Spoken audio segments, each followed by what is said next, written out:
What's going on, guys? It's Ian, and we are back for episode number 2 of my commentary and question and answer series. First off, I want to thank you guys for all your positive feedback from episode number 1. And if you do want to see these continued, please leave a like button on this video. It helps me understand if this is something that, the community is actually enjoying and not just turning on for 30 seconds saying F this and leaving it. Thank you for all the positive feedback from episode number 1, guys. I really do appreciate it. And I got a bunch of you guys coming back asking more questions, and we're going to go ahead and hop right to that right away. So we'll start off with just the question and answer. Not a whole lot of questions this week, but it'll be short enough to where we can move on to the next subject afterwards. Next up, we have Aaron Davis asking, what are your other hobbies besides iRacing? Not many. Usually, when it comes down to a hobby, my free time, iRacing is one of the main ones that I usually do. Unfortunately, most of my hobbies that I have now are things that I used to do in the past. For those who don't know, who didn't see some of the stuff earlier in this channel's life, I was in a band. I'm a drummer. I've been doing it for probably about 16 years total, with a couple of breaks in between and whatnot. But I'm going to go ahead and play a quick little clip from one of our last performances.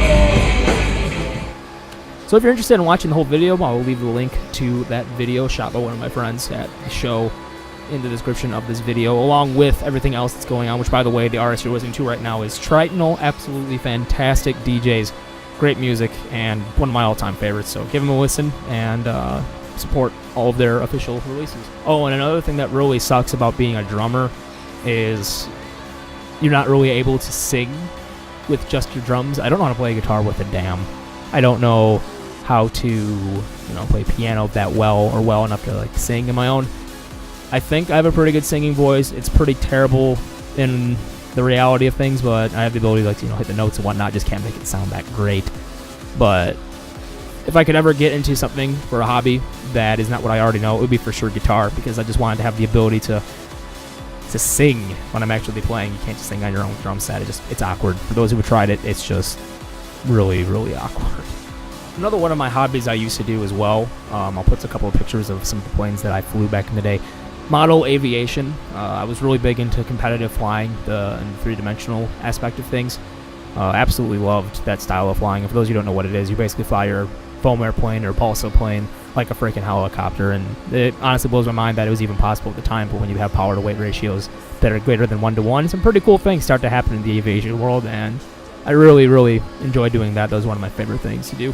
Unfortunately, that as well kind of was a halted thing recently, just simply because I haven't had the time or the finances to keep going with that, and it can get pretty expensive, and unfortunately, I just don't have the opportunity to continue expensive things at this time. But hopefully if that changes, I'll be back in the air at some point, but it'll be a little while if I had to guess.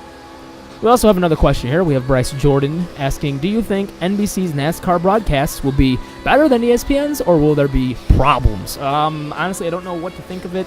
Obviously, we have a pretty good lineup, so it looks like, but at the same time, a lot of them are unproven talents. I mean, aside from Rick Allen, don't get me wrong, he's phenomenal, and I had to listen to him broadcast a race by himself for days, honestly. He's really entertaining to listen to. So he's going to really be the flagship for their broadcast team, and it's going to be pretty entertaining with him behind the microphone. I honestly think the first year there's going to be a couple of bugs, a couple of tweaks, but at the same time, I think they'll do just a fine job. At this point, ESPN tried to fix up what they had. The only things people have to say about their coverage is just blah, blah, blah. Your commentators are so boring to listen to, and your analysts get them off the desk. It's okay, don't get me wrong, I can still watch it, but even if they had, Fox up and broadcasting the races at the same time ESPN was, I would not be watching the ESPN broadcast. So, honestly, at this point, I think anything is better than ESPN, and we'll see how that goes at this point. Sam Housen asks, what got you into sim racing? Well, it was a very long road, and actually it started way back in about 2003 when NASCAR Thunder 2004 first came out. And that was actually the first title I picked up on the PC. And I didn't have a wheel at the time. I was actually racing with a Logitech Sidewinder force feedback joystick. I did that for about 2 years, and I got into a couple of leagues out there, picked up a couple of wins. But most of the part, I was probably that one dude that was on the track was like, oh shit, it's Ian, get out of the way, get out of the way. Anybody that played NASCAR Thunder 2004 back in the day, the name Ian Mario, one word. If you remember me there, please drop a comment on the video. Let me see if anybody remembers that back in the day. That was my online name. But yeah, so we started there. Did that for a couple of years. I then jumped forward to NASCAR Racing 2003 with the boys over at Shade Tree Racing. For those of you who know what that is, you'll know what that's all about. There's probably been a million name changes, but that core group of people always have stayed together, and they're pretty fun for people. They're now known as the Global Online Motorsports Association, GOMA. A bunch of them compete over at the Vidane Racing Series as well. They're just great people all around, just a whole ton of fun to hang out with, and if you haven't given them a check out yet, be sure to do so, because they do a lot of races every single week on NASCAR Racing 2003. So yeah, from there I moved forward to iRacing and took a small break. Like, I started iRacing when I was 17, 18, I think. Only doing Rookie Legends. I didn't really have a job, so I couldn't support moving forward and buying more content. But eventually I started buying more content and started moving my way up from there. But really, honestly, as I said, probably only 3 core sims that I'd ever played before. Chris Skinner's back. He's asking this time, what do you hate the most about the iRacing / the sim racing community that just makes you want to quit, if any? The one thing that kind of irks me, and it's just the nature of what racing is just the lack of support for the lower down racer. There could be so many great talents out there, guys, and you have no idea, but they just don't have setup knowledge. They don't have the knowledge of how to drive the car. No one's pointing them out. No one's helping them. You get some random hopping into a hosted room full of people, open setup, someone asks, hey, does anyone have a setup I could try out? 9 times out of 10, not a damn person's going to care and give them a setup. Usually I'm running around in the fix, and I'd love to help out whoever I can if I had one, but that's the only thing that really irks me about the sim racing community is just the lack of willingness to help out those who don't exactly know what they're doing. You go to the roadside, though, I hear it's a little bit better, but at the same time, you get up to the higher I-rated stuff, and it's generally the exact same thing. LauraBeast22 is back again, is asking, do you play any other racing games on the Xbox or PlayStation?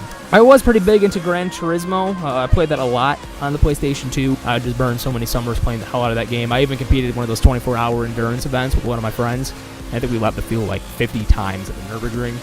And that was blast. We somehow passed the controller back and forth for 24 straight hours. Like, one person wake up in the middle of the night, do a 3-hour stint, go back to sleep, give the controller to the next guy. We went hardcore on this. It was so much fun. That's what I really missed about that, and that's why I'm really happy that endurance racing is back on iRacing now. We have the opportunity to do that. As I said, last week, I'm definitely looking forward to competing in another 24-hour event. But mostly, any Forza game, I'll play on Xbox quite a bit. This is my more modern game. Any of the Horizon series games are my personal favorites from console racers. And not really much else when it comes down to console racing. I didn't really get into like the late EA NASCAR games or any of the UTEX, NASCAR Inside Line, all this crap. No, they're garbage. I gave up for like 20 minutes. We also have Mr. Green HD asking, what if Flash wasn't Crash Splash? Probably 2010, 2011, when I was in a lot of the broadcasted events, I get wrecked out a ton. And I mean a ton. Like, I was literally the Jeff Ramsdell of the sim racing world back in the day. And what really sucked is, like, it was never my fault. I maybe would take 1 out of every 100 incidents as my own doing. I always pride myself on being a super clean racer.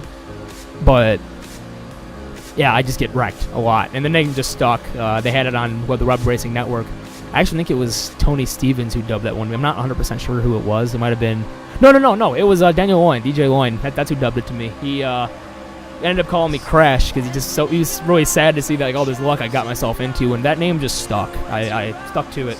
Also have another question from someone on Facebook asking why the 924. OSR was hosting their 500-mile yearly races, and I think they probably had about 500 people trying to qualify every year. I was literally, and I mean this close. I passed the qualifier round. I was into the heats rounds.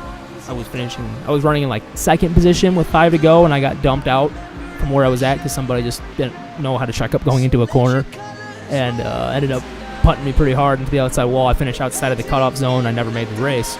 And it was that moment on, I said, okay, well, fuck it. I'm going to run the 924 from that point on until I ended up winning something huge with it. Just to, kind of retire it and just call it done. Once again, like many things, when it just sticks to you, it just sticks to you, and there's just no getting rid of it. I'm not going to be running any other number ever again if I get the opportunity. CHR Racing asks, Do you ever make custom cars on Trading Paints? Also, do you have an Instagram or Twitter? And if not, would you get one? Instagram, no. I'm not interested in just posting pictures of all my selfies because I don't want to be one of those white girls that are like, oh, let me take a selfie. No. Twitter, yes, I do have though. It is at 924RAR. It will also be linked in the description of this video. And yeah, I really don't make that many custom cars. I'm not that good at painting. My designs kind of suck. I'm really only good in the form of media where I can take what's already been created and transform it into looking even better, hence my video editing and whatnot. I'm not that good when it comes down to actually designing my own shit. I've always been terrible at that, and I'm probably not going to get any better. I attempted to make one a while ago in a truck. I had it for about 2 or 3 years, but it wasn't that good. My buddy Joe Morganti asks, hey buddy, I know that there are mods for classic stock cars in NR 2003. Do you think classic stock cars will be brought into the iRacing world at some time in the future? No. On the oval side of things, iRacing definitely likes to keep to the modern stuff, and honestly, the street stock is probably the farthest back, and it's not even that old that iRacing is going to go to as far as the oval side of things goes. You're going to see a lot more classic cars on the road side of things. There's always a little bit more nostalgia on the older road cars, like old Formula cars, old GT cars.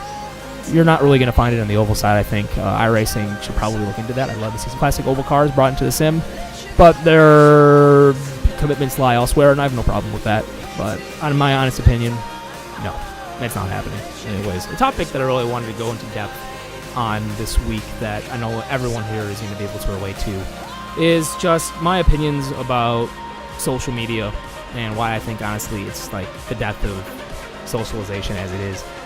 You know, social media is supposed to bring people closer together who are too far away to be able to hang out, but honestly, all that does is make people more lazy when it comes down to actually having personal, person-to-person communication.